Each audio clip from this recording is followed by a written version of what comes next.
radio. Entrevistas, música, la propuesta radio. Sin peros. Un momento de compartir, aprender y disfrutar. Espera lo inesperado con la licenciada Susana Rasinski.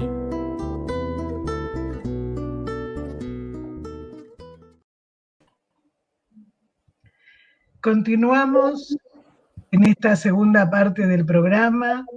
Tengo la satisfacción de que está con nosotros una colega argentina, pero que hace muchos años que está en Madrid, que es psicoanalista, es directora del Centro de Consulta Abierta de España para todas las universidades, profesora de psicoanálisis de niños, adolescentes, familia, está como consultora también de la Sociedad Fórum de Psicoterapia Psicoanalítica, es miembro de la Asociación Psicoanalítica de Madrid y un montón de cosas más. Bueno, ella nos va a contar un poco su experiencia en la clínica con niños, adolescentes y familia en esta pandemia. Gracias por estar, Patricia, bienvenida. Bueno, muchas gracias, Susana, por esta invitación.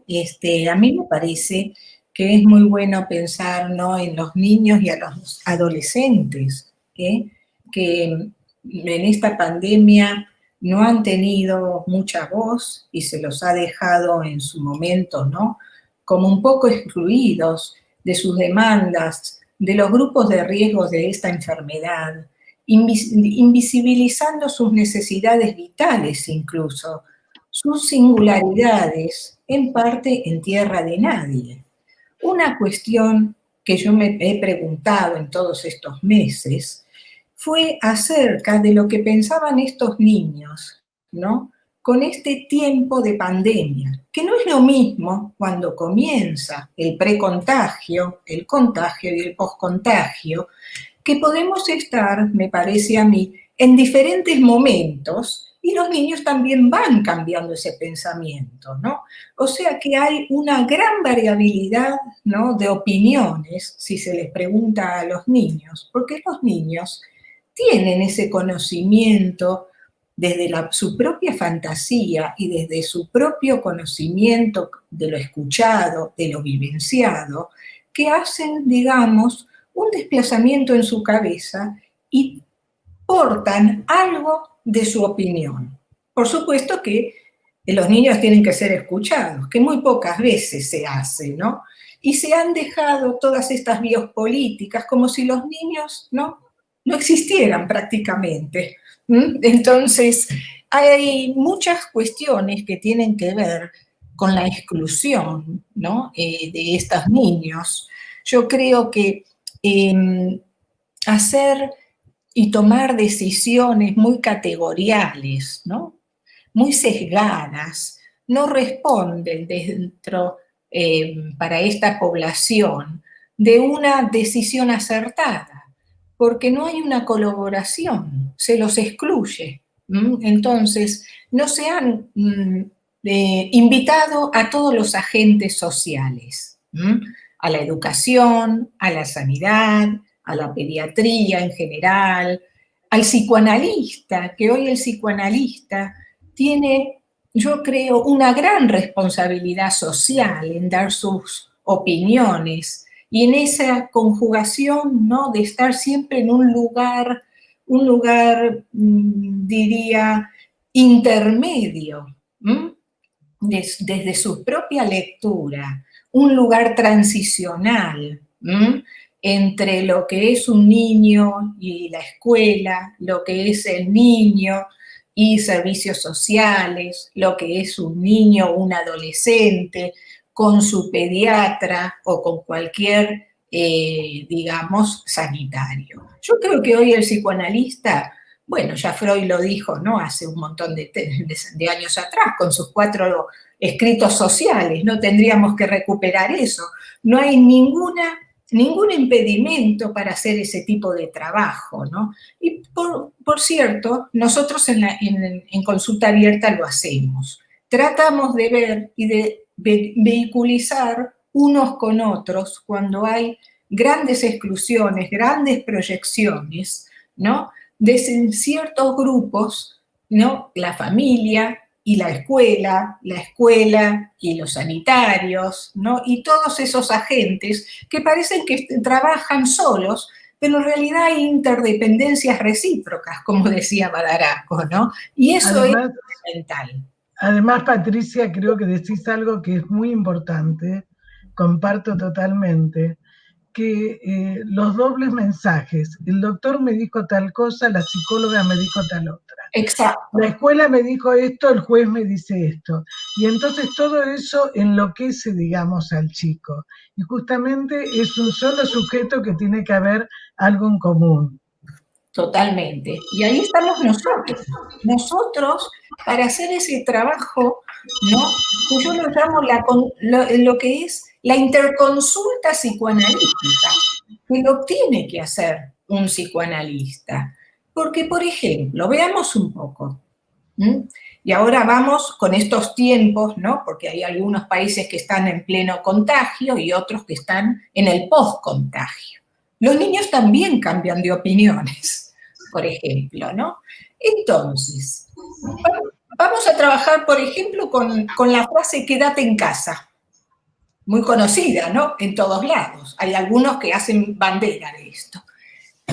¿Qué significa quedarse en casa?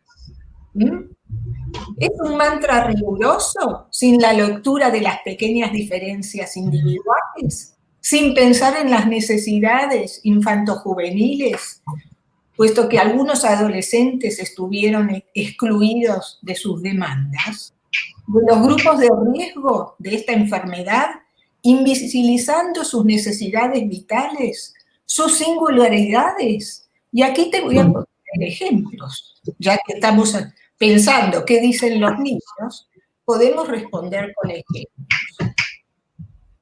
A uno, por ejemplo, un adolescente en contexto de riesgo vital. Un adolescente de 15 años con TEA.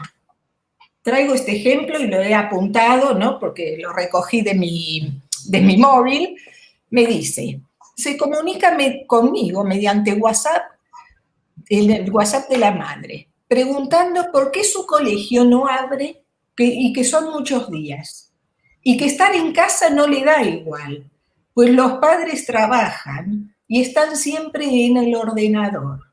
Él se aburre, por eso arrancó, y me lo cuenta así con un mensaje de voz, la cortina de su habitación y la tiró por un terraplén atrás de su casa, al comienzo de la pandemia. Más o menos esto fue para el día 20, ¿no? Un confinamiento estricto y que, claro, el tutor en ese momento y más adelante todavía no se puso en contacto con él. Solo la institución se ponía en contacto con la madre mediante teléfono y los niños ahí, en tierra de nadie. Esto es un ejemplo, ¿no? De estas pequeñas diferencias que yo traigo y que no es homogeneizante para todos igual y se pierden las pequeñas diferencias. Claro, la madre me llama, ¿no? Nerviosa, ¿no? Porque, claro, ha arrancado estando solo, imagínense en un niño con TEA que cierra, ¿no? Su colegio especial y no hay otra apoyatura que una llamada de teléfono. Yo entiendo que a todos nos sorprendió, ¿no? Y nos agarró desprevenidos.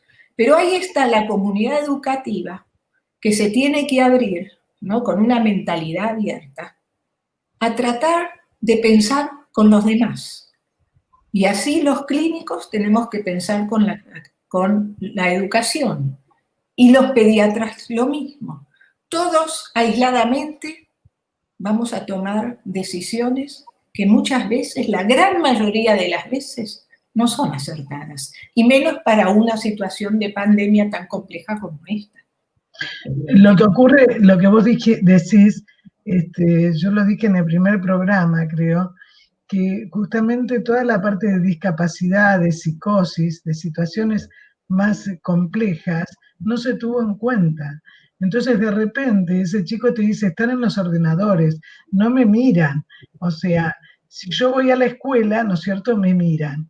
pero todo eso, los infectólogos, solamente el equipo de infectólogos no puede abarcar todo eso. Ellos están trabajando in situ. El tema es por qué los gobernantes, ¿no es cierto?, no nos incluyen, no nos escuchan, porque Ya, realmente, digamos, hay cosas que se podían haber hecho. También los docentes están superados en muchas cosas. por Una supuesto, de las todos, cosas, pero justamente están superados porque trabajan solos, en soledad, ¿no? Con una parcelita, y esa parcelita, ¿no? Está superada por la complejidad, ¿no?, de la sociosanitaria. Entonces, justamente, nos va a quedar pobre trabajar en la parcelita. Yo creo que esto hay que abrirse y que necesita un nuevo cambio, ¿no? Un cambio, porque todos nos preguntábamos siempre, ¿nos cambiará esto, no? ¿Nos cambiará esto? ¿En qué nos va a cambiar?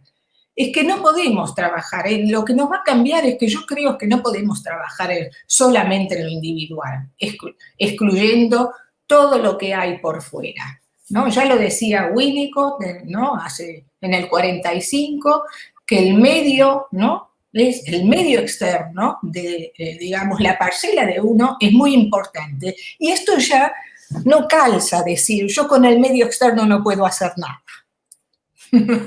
¿Me entiendes? Esto es una perubrellada que ya no va.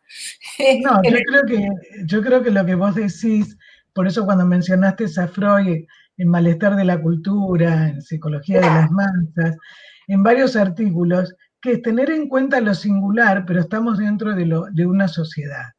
Entonces Totalmente. creo que es fundamental con qué recursos contamos y donde hay gente que puede moverse dentro de la casa y otra que son 6, 7 personas en 4x4. Entonces, ¿cómo Exacto. se hace con los recursos que tenemos? Totalmente, totalmente. Pero para eso hay que pensar, tienen que estar los trabajadores sociales incluidos, y un montón de disciplinas que están ahí, pero que no tienen que estar como un satélite, ¿no?, sino que tienen que estar incluidos en un hacer en conjunto. Esa es la nueva dinámica que tiene que cambiar. Yo apuesto por eso, ¿no? Y los niños se dan cuenta, tienen una percepción de cuando algo es ajustado o desajustado. Por ejemplo, mira, te traigo un caso. Un adolescente que yo le pregunto, algunas veces, cada 15 días, cuando se quedan un poco callados, le digo, ¿qué estás pensando, no? Hay algunos que no traen el tema de la pandemia porque lo dejan excluido como si no existiera. Otros realmente están muy preocupados. Es muy variopinta las respuestas que te puedan dar. Fíjate, Juan, un adolescente de 14 años, dice que el Zoom con los demás es una pesadez, que mejor apagar o poner una foto fija y decir que el internet no funciona ahora en la hora punta de la mañana con su clase. Mejor esperar a la tarde, dice, para jugar con sus amigos al Fortnite. A él le importa un pimiento, me dijo, esto del COVID. Cree que es un invento chino para comprar más ordenadores y quitarle el trabajo a otros países que son vagos como él, ¿no? Fíjate, la identificación. Dice, he bajado mis notas en este último cuatrimestre, ¿no?, que era lo último, ¿no?, que es abril, junio, ¿no?, aquí en Europa. Le da igual, paso, pues igual apruebo con la media.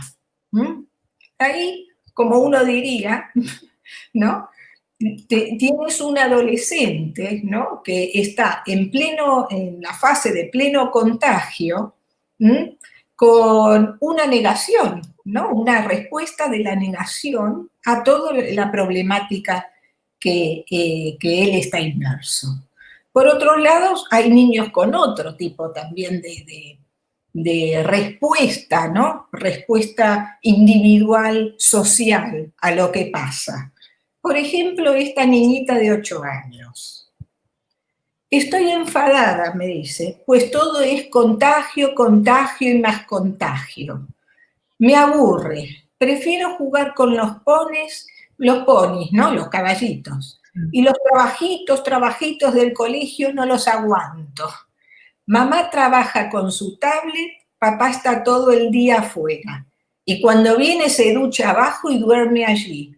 No lo veo. Yo quiero volver a mi colegio, ¿no? Una niña más pegada a la realidad, donde su respuesta emocional a toda esta situación social tiene un afrontamiento, diría, un afrontamiento más pertinente a lo que pasa, porque sabe que el papá puede estar en riesgo, ¿no? El padre tiene una profesión que estaba fuera por el tema del contagio. Entonces, hay sanitarios, un montón de agentes sociales que realmente se tendrían que aislar dentro de su propia casa. Y la niña lo recoge así. O sea, con una realidad, digamos, más ajustada, porque lo vive ella y dice que está cansada. O sea que, fíjate cómo yo creo puede haber un montón de respuestas de niños que están opinando, que están pensando. Yo creo también que aquí nos hemos olvidado de mentalizar a los grupos, mentalizar a la sociedad, y esto tiene que ver con la educación,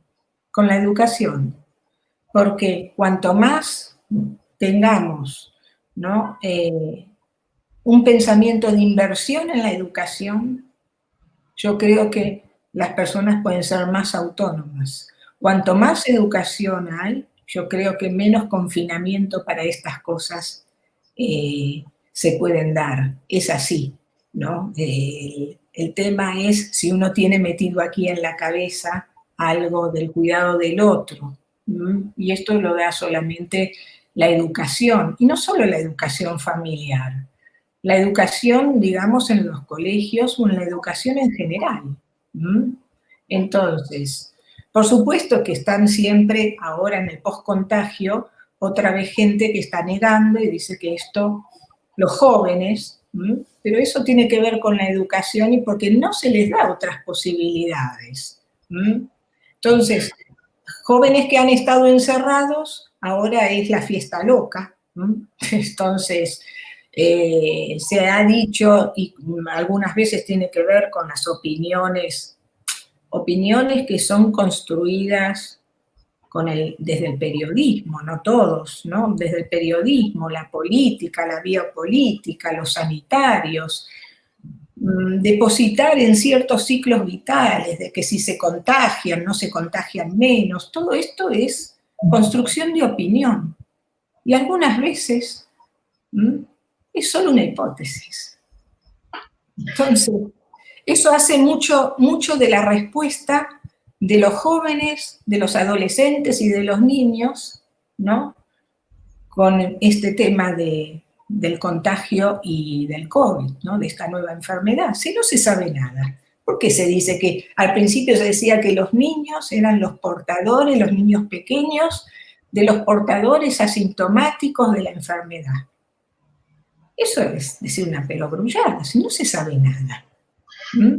Además, Patricia, lo que vos decís, que me parece importante, es que esa confusión en la información por los medios, pero no solamente los medios, también los representantes del poder, los que supuestamente nos representan, la gente ya perdió confianza. Entonces eso en un adolescente, en un chico como el que te dice, a lo mejor fue una cosa inventada por el gobierno chino, es porque realmente los chicos se informan, entonces a veces se confunde lo que nosotros decimos negación o desmentir la realidad con la confusión y el descreimiento que la gente no le tiene confianza.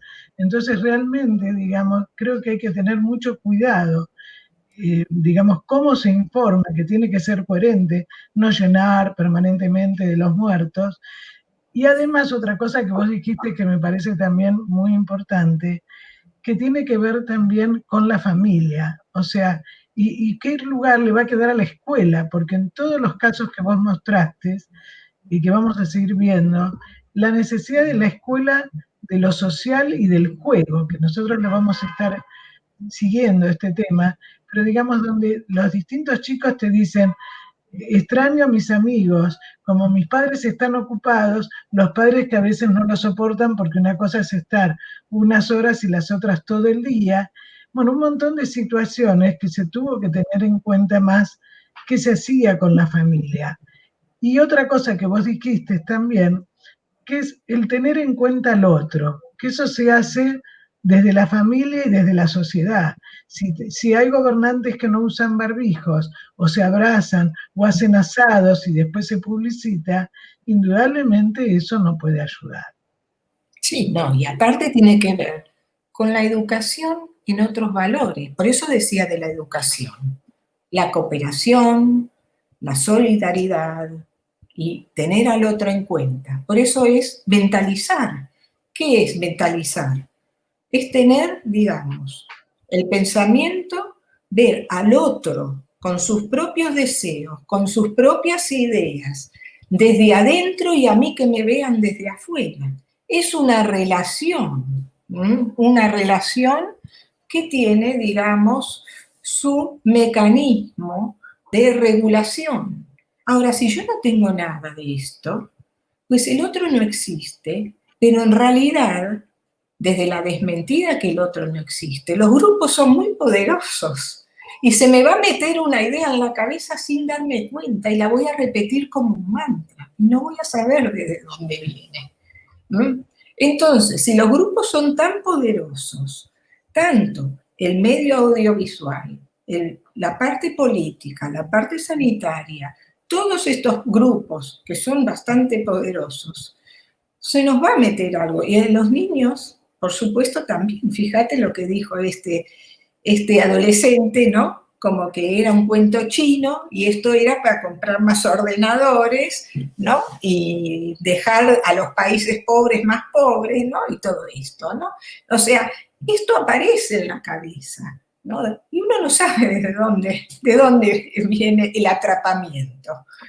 Y creo que nosotros como psicoanalistas tenemos que estar ahí con nuestra escucha, ¿no? Escuchando desde ese espacio transicional, ¿no? No lo que aparece de manifiesto, sino lo que está en lo latente. Para eso estamos nosotros en lo social. No para repetir ningún mantra, sino justamente para darse a un lado, hacerse a un lado de esos mantras y tratar de pensar. Con los niños tratamos de pensar. A ver, cuando hacemos una interconsulta psicoanalítica, tratamos de hacer pensar al que está enfrente y que piense con nosotros, ¿no? Porque compartimos un mismo problema, que es un niño y que es una adolescente. Entonces, cada uno por su lado, pues ya vemos lo que pasa, ¿no? Todo se estira, los procesos algunas veces no se pueden llevar, digamos, a buen término, porque cada uno va por su lado. Y cuando hay riesgo vital, hay riesgo vital. Y uno no se puede hacer el omnipotente de que solito va a salvar vidas. Eso es una cuestión muy omnipotente y algunas veces megalómana, ¿no? Entonces, hay que tener muchísimo cuidado. Me parece, hay que tener muchísimo cuidado y uno escucha a los niños, ¿no? Yo ahora estoy viendo lo que pasa aquí con el post-contagio y bueno, hay falta de educación. Ese es, o sea, si uno lo tiene que definir en pocas palabras, hay falta de información y falta de conciencia social, ¿no?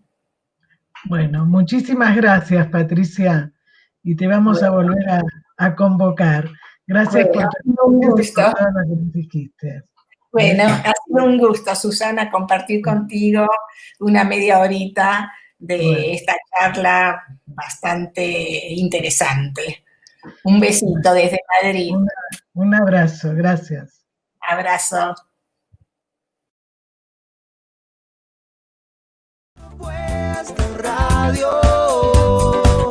Entrevistas, música, la propuesta radio.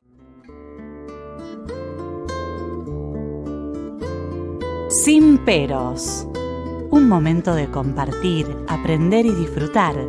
Esperá lo inesperado con la licenciada Susana Rasinski.